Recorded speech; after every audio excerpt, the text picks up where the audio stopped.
नमस्कार दोस्तों, आज हम बात करेंगे एक छत्तीसगढ़ के जिला में निर्मित स्वयंभू मंदिर के बारे में, जो कि 250 साल पुराना है।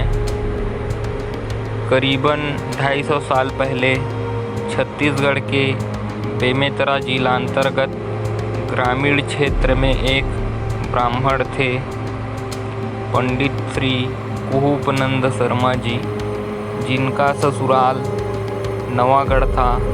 उनका कोई संतान नहीं था, इसलिए वह संतान की याचना करने रतनपुर के लखनी देवी मंदिर, जो कि एक वीरा देवी के मंदिर से प्रसिद्ध है, वहाँ एक आसन में बैठकर निराहार, बिना कुछ खाए बिना कुछ पिए 9 दिनों तक उन्होंने देवी की आराधना की।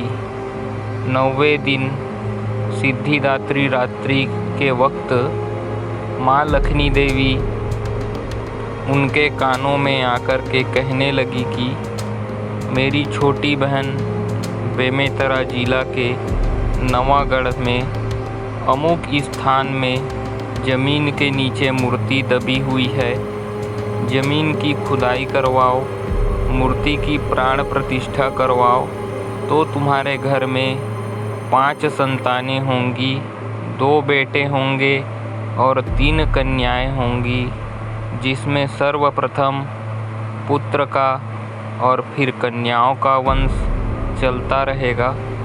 ऐसा आशीर्वाद माता लखनी देवी ने दिया। फिर पंडित जी नवागढ़ आए और पंडितों से सलाह लेकर गस्ती पेड़ के नीचे सुरकी तालाब के पास ज़मीन की खुदाई की, जिससे वहाँ माँ महालक्ष्मी जी की मूर्ति प्राप्त हुई, जिनका स्वरूप चतुर्भुजी है। माँ महालक्ष्मी जी की 4 भुजाएं हैं, जिसमें ऊपर के एक हाथ में कमल, दूसरे में वर मुद्रा तथा नीचे के एक हाथ में गदा व दूसरा हाथ भी वरद मुद्रा में है। तत्पश्चात माँ महालक्ष्मी की पूजा अर्चना कर विधिवत स्थापना की गई, जिससे उस ब्राह्मण को संतान की प्राप्ति हुई, जिसमें 5 पुत्र पुत्रियों में एक पुत्र पंडित कामता प्रसाद शर्मा जी का वंश आगे बढ़ा। उनकी एक पुत्री और 2 पुत्र हुए, जिनमें पुत्रों का वंश आगे नहीं बढ़ा, पुत्री का ही वंश आगे बढ़ा, जिनका नाम श्री कावेरी देवी शर्मा। उनका विवाह नवागढ़ क्षेत्र के ग्राम छिरहा में निवासरत पंडित श्री परशुराम प्रसाद शर्मा जी के बड़े पुत्र पंडित भरत प्रसाद शर्मा जी से हुआ। उनके 3 पुत्र 2 पुत्री हुई, जिनका वंश आज भी ग्राम छिरहा में निवासरत है।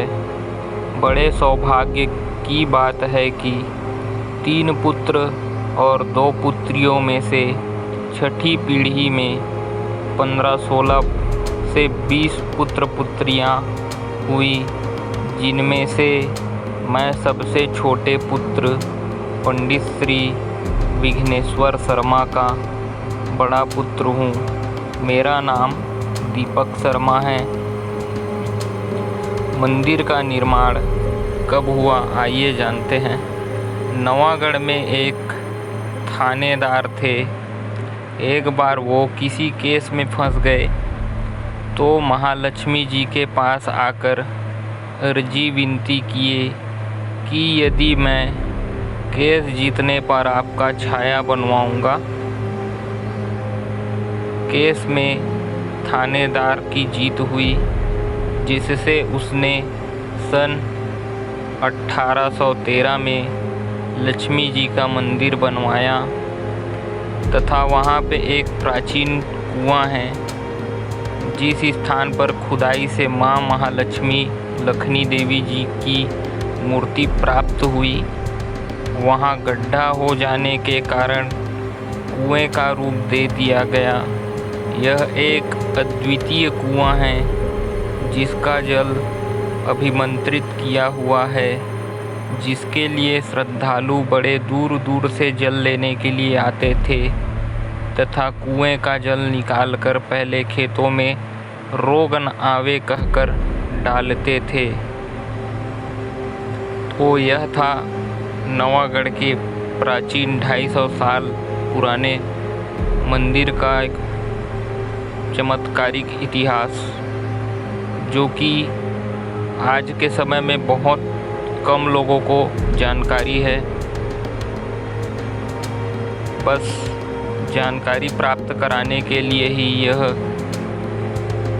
वीडियो बनाया जा रहा है, ताकि ज़्यादा से ज़्यादा लोगों को जानकारी प्राप्त हो कि हमारे क्षेत्र में कितना प्राचीन मंदिर स्थापित है, जो कि सिर्फ आशीर्वाद प्राप्त करने से ही मनोकामनाओं की पूर्णता हो जाती है। जय माता दी।